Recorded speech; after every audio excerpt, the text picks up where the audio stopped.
Hello everyone, good morning.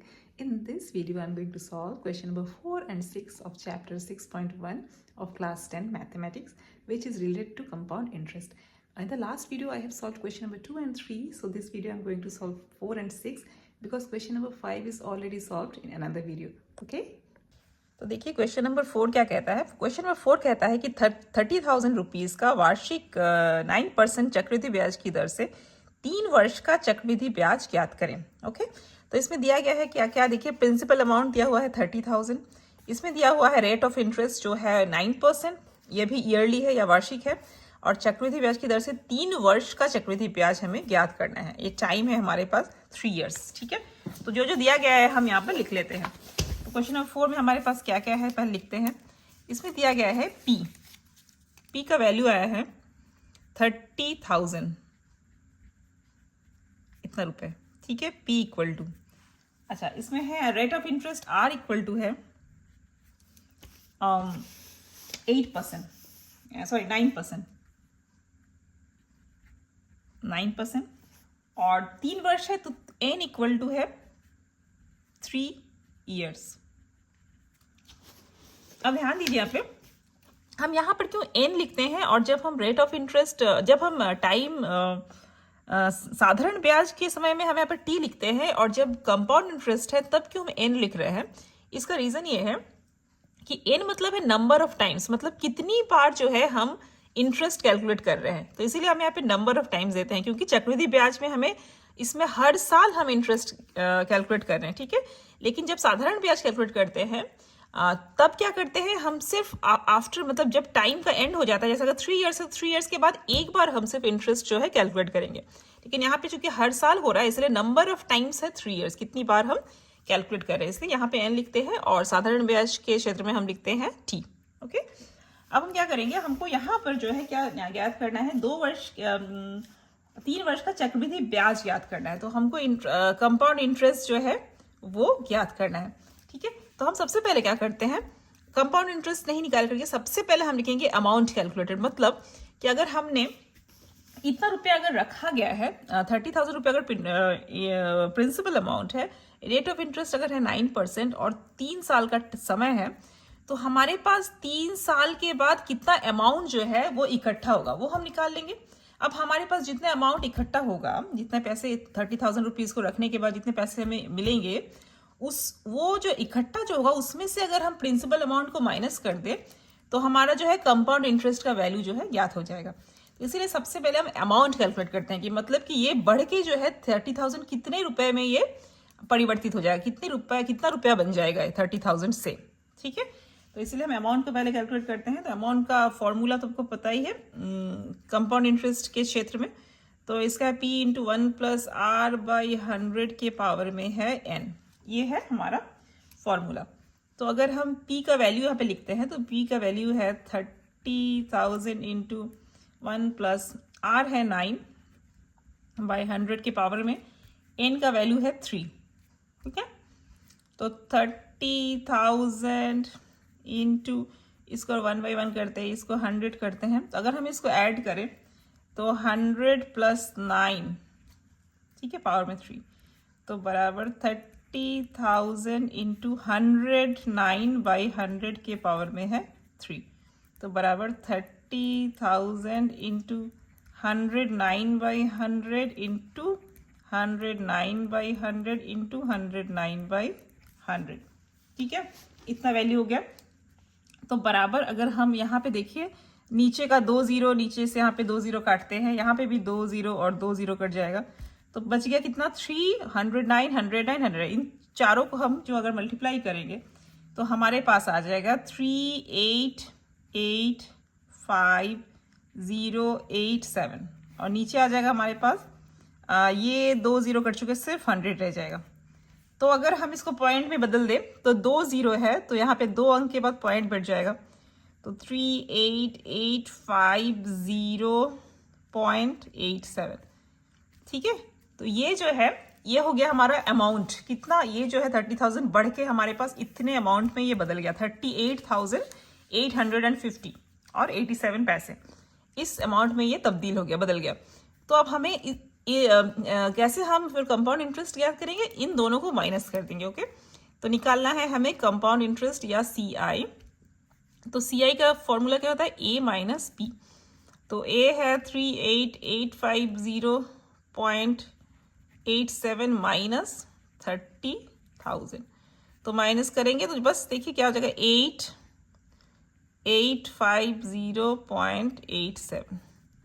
तो इसीलिए compound interest बराबर ₹8850.87। ठीक है, तो ये हो गया हमारा आंसर। इसके बाद अगर हम क्वेश्चन नंबर 6 की तरफ जाते हैं तो देखते हैं क्वेश्चन नंबर 6 क्या कहता है। देखिए क्वेश्चन नंबर 6 कहता है कि चंदा देवी ने 8% चक्रवृद्धि ब्याज दर पर कुछ रुपए 2 वर्ष के लिए उधार लिए। चक्रवृद्धि ब्याज 2,496 रुपए होने से चंदा देवी कितना उधार ली थी, ज्ञात करें। तो we have the rate of interest is 8%, कुछ रुपए, so we don't have P, we have to assume that what is P, so we will assume that P equal to X, क्योंकि यहाँ पे लिखा हुआ है कुछ रुपए 2 वर्ष के लिए, हमारे पास n कितना है या टाइम है 2 वर्ष। तो और यहाँ पर दिया गया है, देखिए चक्रवृद्धि ब्याज, मतलब you know what is compound interest. So compound interest is here 2,496 rupees. तो कितना उधार ली थी ज्ञात करें, मतलब यहाँ पे हमको जो है कैलकुलेट करना है कि P कितना है, प्रिंसिपल अमाउंट हम लोग को इस क्वेश्चन के लिए कैलकुलेट करना है। ठीक है, तो प्रिंसिपल अमाउंट देखिए दिया हुआ नहीं है, तो हम क्या करते हैं, प्रिंसिपल अमाउंट को लिख लेते हैं कि X। ठीक है, तो मान लिया या let P equal to X रुपए, P को हमने X मान लिया। ठीक है, और क्या करना है हमें, और करना है, दिया हुआ है R इक्वल टू, R कितना दिया हुआ है, देखिए क्वेश्चन नंबर 6 में दिया हुआ है R 8%, और N का वैल्यू कितना है, N है 2 वर्ष। ठीक है, तो ये सब हमारे पास दिया हुआ है। तो हम क्या करेंगे, हम यहाँ से कि सबसे पहले हम क्या करेंगे, और क्या दिया हुआ है, और दिया हुआ है कंपाउंड इंटरेस्ट भी दिया हुआ है, तो 2,496 रुपए। ओके, अच्छा, अब हम लोग को पता क्या होता है कि हमें पता होता है कि अमाउंट कितना होता है। जब हम अमाउंट का जो फॉर्मूला है वो क्या होता है, अमाउंट का फॉर्मूला होता है principal amount plus compound interest. ठीक है, लिखेंगे चूंकि amount equal to principal amount plus compound interest, तो इसीलिए A इक्वल टू P कितना है, P है X, और CI कितना है 2,496। ठीक है, तो अमाउंट का वैल्यू है इतना, ये है अमाउंट। अब क्या करेंगे, हम अमाउंट का जो है फॉर्मूला लिखेंगे। तो अमाउंट का फॉर्मूला क्या होता है, अमाउंट का फॉर्मूला होता है P into 1 plus R by 100 के पावर में N, विच इम्प्लाई।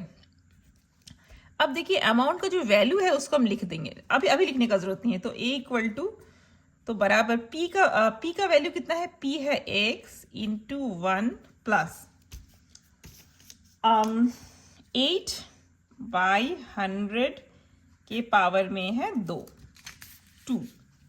विच बराबर X इंटू, अब अगर हम लोग इसको ऐड करेंगे तो यहाँ पे LCM हो जाएगा 100, तो 100 प्लस 8 के पावर में हो जाएगा 2, तो X इंटू 100 प्लस 8 हो जाएगा 108 बाई 100 का होल स्क्वायर, बराबर हो जाएगा X इंटू 108 इंटू 108। अगर हम इसको गुना ही कर दें तो ये कितना हो जाएगा 11664, और बटा में हो जाएगा 1234, क्योंकि 100 इंटू 100 करेंगे तो यहाँ पे 40 हो जाएगा 1 के बाद। तो ये कितना हो जाएगा 11664x बाई 10,000, ये हो गया अमाउंट का वैल्यू। ठीक है, बट लेकिन अमाउंट एक्चुअली यहाँ पे दिया हुआ है, अमाउंट का वैल्यू है x प्लस 2496, है ना। तो हम क्या करेंगे यहाँ पे कि हम लिखेंगे, ऐसे करेंगे, तो देयरफॉर ऐसे लिखेंगे, चूंकि since a equal to x plus 2496, इसीलिए तो ये भी a का वैल्यू है और ये भी a का वैल्यू है, तो ये दोनों आपस में क्या हो जाएंगे, ये दोनों आपस में हो जाएंगे इक्वल। तो इसीलिए 11664 x by 10,000 equal to x plus 2496। ठीक है, अब हम क्या करेंगे, अब हम क्या करेंगे, x को एक तरफ ले आएंगे, तो 11664 x बाई 10,000 माइनस x बराबर, इसको यहीं रख देंगे 2496। अब हम माइनस करेंगे तो एलसीएम आ जाएगा 10,000 और यहाँ पे हो जाएगा 11664x माइनस 10,000x बराबर ये हो जाएगा 2496। विच इम्प्लाई अगर हम इसको माइनस करेंगे तो माइनस करने से कितना होता है 1664 x बाई 10,000 बराबर 2496। तो यहाँ से हमें x का वैल्यू मिल जाएगा, x बराबर हो जाएगा, देखिए इसको हम उधर लेके चलेंगे, सिर्फ x को यहाँ रख देंगे तो 2496 उतर गया, और ये जो है जब उस तरफ जाएगा बराबर के उधर तो ये उल्टा हो जाएगा, तो इंटू 10,000 डिवाइडेड बाई 1664। अब क्या करेंगे, हम इसको ना काटेंगे, तो 2 से काटने से लंबा सा एक कटेगा, तो हम ये अल्टीमेटली कट के आ जाएगा, ये कट जाएगा 3 में और ये कटेगा 2 में, तो ऐसे हो जाएगा, तो बराबर हो जाएगा 30,000 बाई 2। तो इसीलिए x बराबर 30,000 बटा 2 मतलब 15,000 इतना। तो इसीलिए p बराबर कितना, p का ही तो वैल्यू था x, देखिए हमने माना था p को ही x माना था, है ना, ये देखिए मान लिया p बराबर x, तो देयरफॉर p इक्वल टू 15,000 रुपए। ठीक है, तो यही हो गया हमारा आंसर। तो इस वीडियो में बस इतना ही, मिलते हैं नेक्स्ट वीडियो में। Thank you so much.